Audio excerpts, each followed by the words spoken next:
we started making names right away. And I loved it. I was robbing drug dealers, and taking their gold right off their neck. And the shit we did, who's going to call the police on you? A drug dealer? I can identify with anything that was normal, to be honest with you. But I was born and raised in Brooklyn, New York. Yeah. 99% of the time, you're going to disappear. Just like the Donnie Brasco situation with Lefty? Yeah, because the reason why, they figure it this way. You brought this guy around, he ratted on everybody, now he ratted on you. You might turn around and join him and rat on us, so we get rid of you, there's no connection between there and there, and they get rid of you.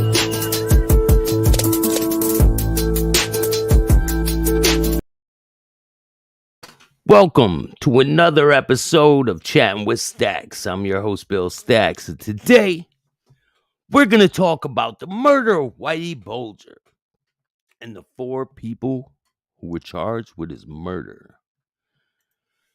Or the 3 people, my bad. So 3 people have been charged with Whitey Bulger's murder. First off, hit the like, subscribe, notification bell so you can get my videos every time they drop. I appreciate every single person who's tuning in. You know, I'm back and better than ever. I appreciate everybody out there, man. Let's get into it.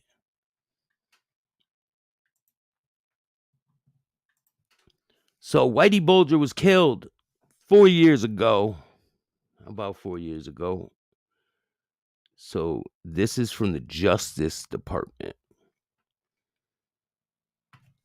Clarksburg, West Virginia. 3 men have been identified in connection with the beating death of James Whitey Bulger. Fotis Gies, also known as Freddie, age 55. Paul DeColgero, also known as Paulie, 48. And Sean McKinnon, 36, were charged on Wednesday with conspiracy to commit first-degree murder. Gies and DeColgero are also accused of striking Bulger in the head multiple times and causing his death in October of 2018. While all were incarcerated at the United States Penitentiary Hazleton in Brewston Mills, West Virginia. In addition to conspiracy charge, Gies and DeColgero have been charged with aiding and abetting first-degree murder, along with assault resulting in serious bodily injury. Gies faces a separate charge for murder by a federal inmate serving a life sentence. I didn't know that was a charge. I didn't know you could get another charge on top of already doing a life sentence. You're already doing a life sentence. I didn't know it's a charge for you to murder somebody on top of. I mean, I know you would get charged with murder. So you kill somebody in jail or prison, you get charged with murder, but they're going to charge you with being a person with a life sentence and then give you another charge on top of murder. It's kind of weird. But who the hell knows? What's good, man? How you guys doing? He was a fucking rat. Kill 'em all, he says. What's good with you, bro? Bella, how you doing? Still think Bulger's family should be able to sue the prison and keep the money. Yeah, probably. But he was a really bad guy. Like, he wasn't a good person at all. Like, he was doing some pretty suspect things out there. Cooperating with the police is one of them. But he had his hands in all kinds of bullshit.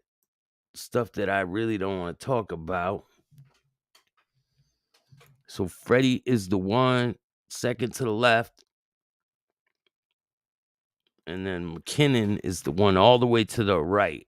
So what I got is I have an interview that McKinnon did after he got arrested for, So they all just got arrested for it. They all have been being held.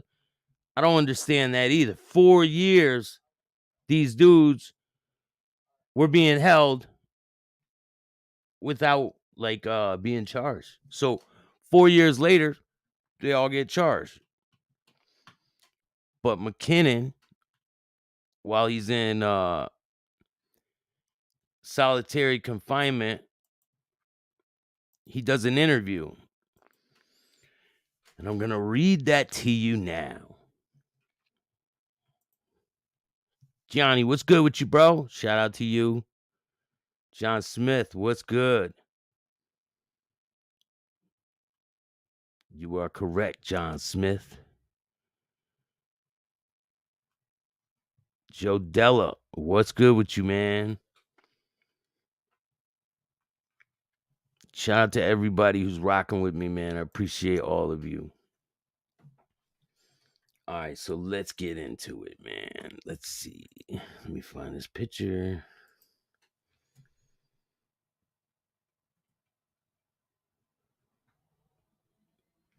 Oh, man, I got so much stuff for you guys. It's not even funny. All right, so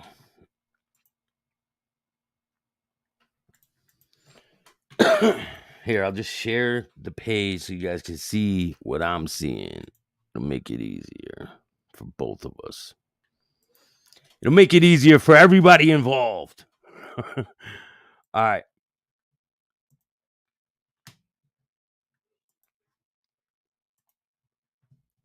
All right, boom, boom, boom.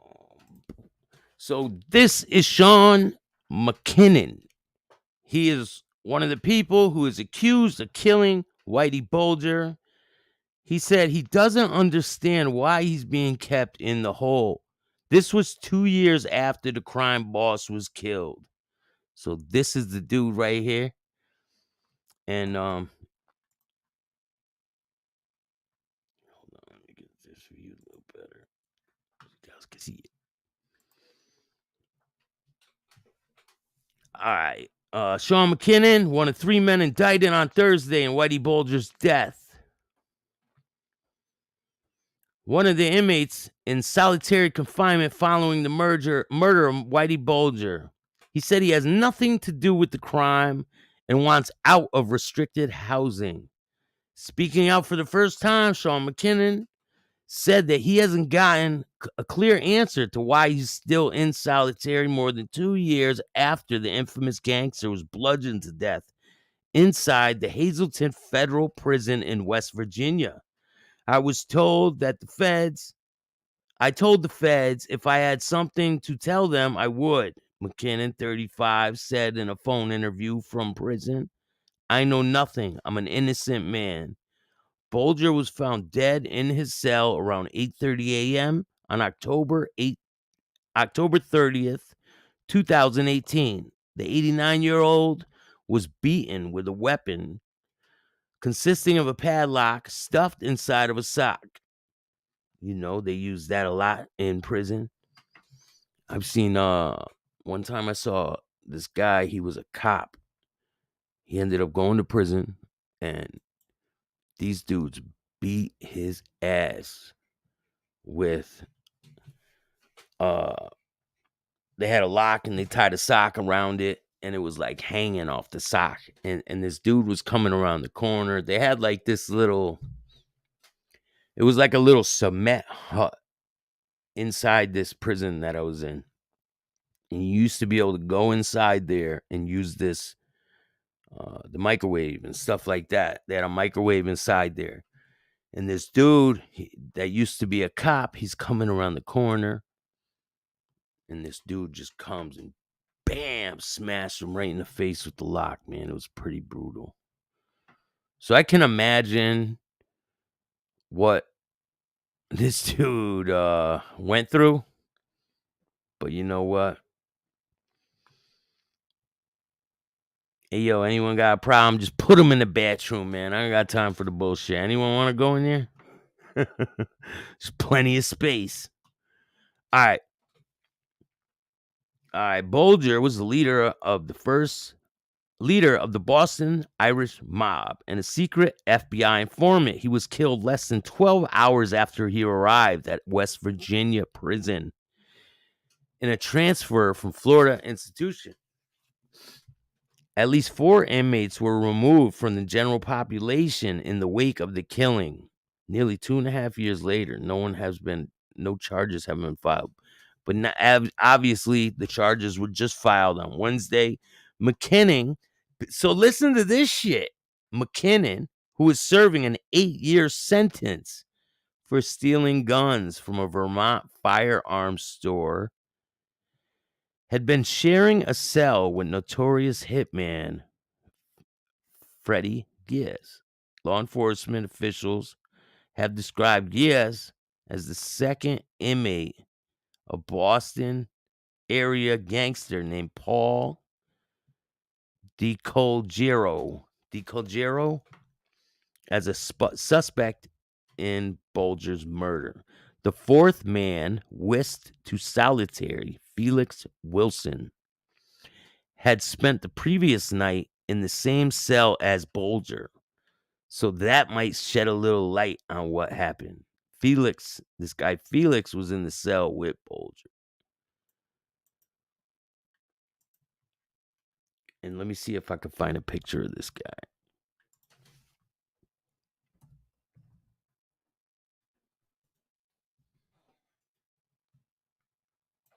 But this dude was serving an 8-year sentence. Insane. I got a picture of him.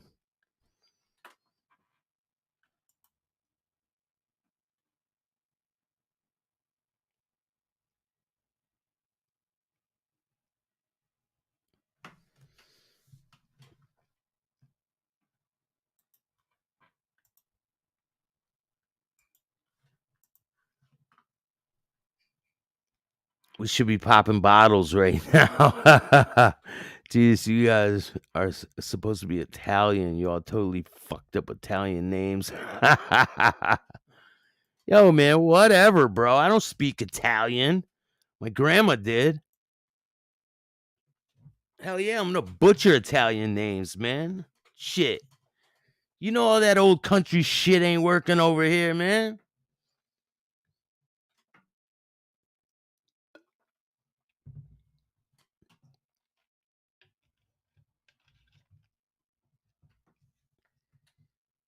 Put something on they books, man.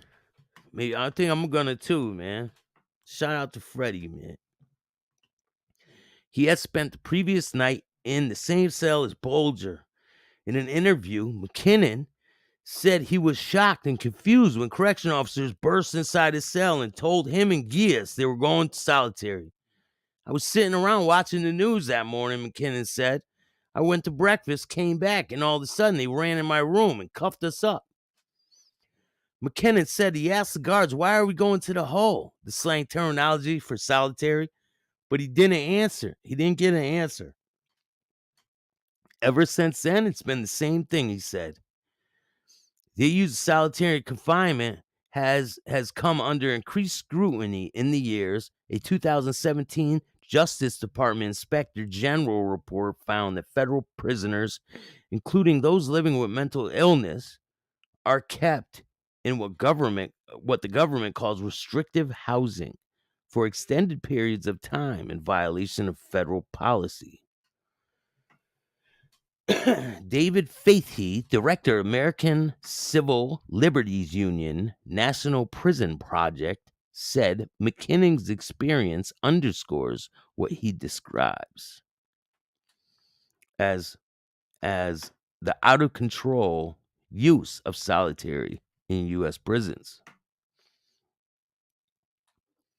I have had basic comforts and privileges denied and forced to endure cruel and inhumane living conditions in the shoe without cause.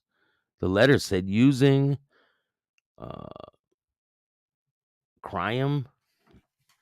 Acrium for special housing unit. The warden, Rich Hiddens, denied requests. Of course he did. A year after Bulger's murder, prison staff were surprised no charges have been brought. The staffers who spoke on the conditions of anonymity said the housing area has cameras and would have been captured the assailants entering and leaving Bulger's cell. Bulger's murder is, in fact, not only one of Hazleton's prison to go unsolved. 2 inmates were killed earlier in 2018, and no charges have been brought to those cases either. So, damn, looks like they got a problem over there in that prison. Cameron Lindsay, who served as a warden for 3 federal prisons, said inmate on inmate homicides tend to be low priority for prosecutors because they're already locked up. My guess is that federal prosecutors just like, what's the hurry? These guys aren't going anywhere anyways. Yeah, but so this dude had 8 years left on his sentence. I think he was supposed to get out. It's going to say it in here, I believe. So Bulger was 89 years old when he died, and he was in a wheelchair. He was restricted to a wheelchair. But McKinnon, this dude McKinnon, he was supposed to get out.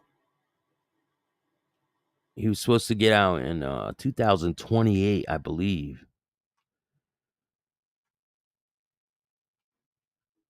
I think it's in this here, I'll show you guys this other article.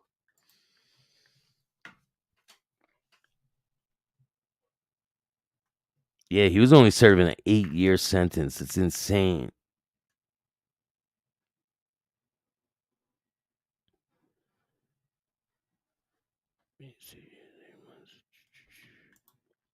So what do you guys think the outcome of all of this is going to be?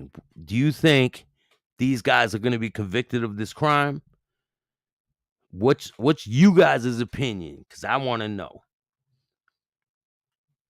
And if you guys didn't know, I got a lot of good shows coming up. I got a show with Stevie Bullets. And guess what I found? I found 3 episodes that I did with Ramundi that I have not posted yet. So you guys are going to get those. I'm going to drop those probably today. Maybe I'll drop a clip of it today. Come on, guys. Only 8 of us in here. Yo, make sure you guys hit the like button. Listen, man, it's not about the numbers, and I don't need crazy numbers. I'm okay where I'm at. And you got a nice, tight group of people that support you. That's all you need, man. But I'm going to be dropping, I have an interview I did with William Steele. I don't know if you guys know who he is. I'm going to be dropping that.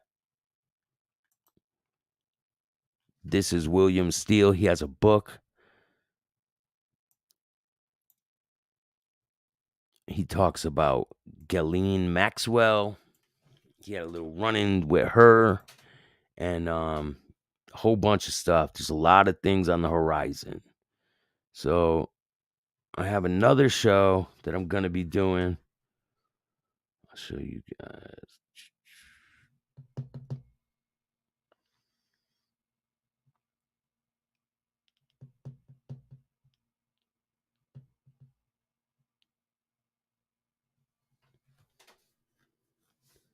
Stevie Bullets. Shout out to Invest in Yourself podcast. Shout out to Adrian. Shout out to everyone that's rocking with me, man. Yeah, I heard he did a lot of people dirty, man. He wasn't no crime boss. He was a rat. He was ratting on his opposition to try to get ahead in the game, and that's what he did for a long time. It worked out for a while, but it ended up biting him in the ass, it bit him in the end. How long would he have lasted not ratting on people? Probably not long. He probably wouldn't have rose the ranks because there was a lot of other people who were higher up. So I have another thing I'm working on. about Jerry and Julo. If you guys didn't know who he is, he was a real mob boss from Boston. And I got a little thing I'm working on about his headquarters, the doghouse it's called. I got video from when I was up there, and I have a bunch of things for you guys. So the future is looking very bright. And there's a lot of new guests coming. I'm going to be changing up the time that I come on here. I think I'm going to Sonny Francis, definitely a stand-up guy, man. There's a lot of them out there. There's a couple who just got released that people aren't talking about. It's crazy, but I'm going to bring you some real deal stories about some real deal mobsters. And I'm going to be putting together, little documentaries about each person that I want to cover. It'll be good. I think you guys will enjoy it. Matter of fact, I have one about Sally Burns. And I have a show dropping on Tuesday at 7 p.m. Eastern with Robert Borelli. If you guys didn't know, I interviewed him a while back. So there's going to be a part 2 of the interview. It's going to be Tuesday at 7 o'clock. You don't want to miss that one. It's going to be real good.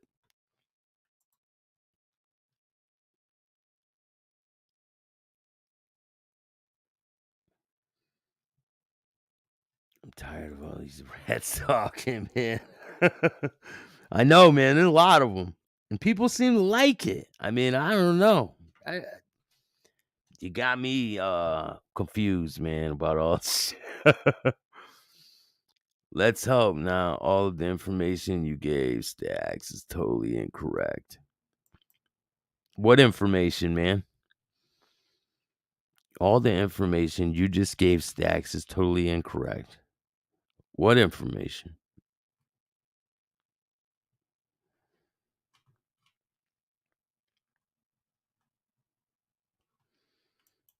So Ramundi said that it was his cousin. It was Sally Burns' his cousin that got killed. But hey, we'll see what happens, man. I got a bunch of footage from Chicago, different areas. I can't wait to drop it, man. You guys are going to be quite surprised. Maybe I'll jump on later. I just wanted to get this little story about these 3 dudes getting popped for killing Whitey Bulger, apparently, allegedly. This is all allegedly. So these guys, hopefully they get their day in court. And it's seen that Whitey Bulger fell off the bunk, right? Make sure you guys hit the like, subscribe, and notification bell so you can get my videos every time they drop. I appreciate every single one of you, man. Peace. If you don't like it, get your ass in the bathroom.